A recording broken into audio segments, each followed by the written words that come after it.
একবার এক বাপ তার ছেলের সাথে দেখা করতে শহরে এলো। গিয়ে দেখলো তার ছেলের সাথে একটি সুন্দরী মেয়েও থাকে। রাতে তিনজন একসাথে ডিনার টেবিলে বসলো। বাবা জিজ্ঞেস করলো, তোর সাথে এই মেয়েটি কে রে?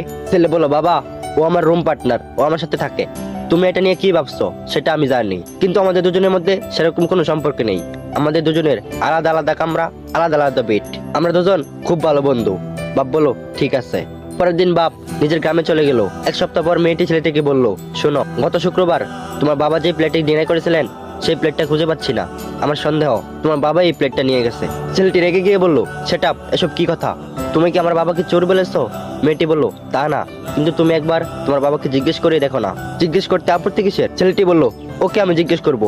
পরদিন ছেলেটি বাপকে একটি ইমেল পাঠালো। ছেলেটি তাতে লিখলো, আমি এটা বলছি না যে আপনি আমাদের প্লেটটা চুরি করে নিয়ে গেছেন, অথবা আমি এটাও বলছি না যে আপনি আমাদের প্লেটটা নেননি। মানে যদি ভুলবশত আপনি প্লেটটা নিয়ে থাকেন তাহলে ওই প্লেটটা ফেরত দিয়ে যাবেন, কারণ ওই প্লেটটা মেয়েটির খুব পছন্দ।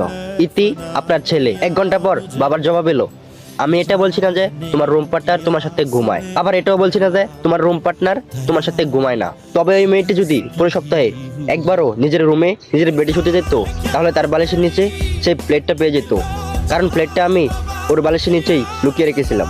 ইতি তোমার বাপ। এবার আপনারাই বলেন, স্টোরিটা শুনে কি বুঝলেন?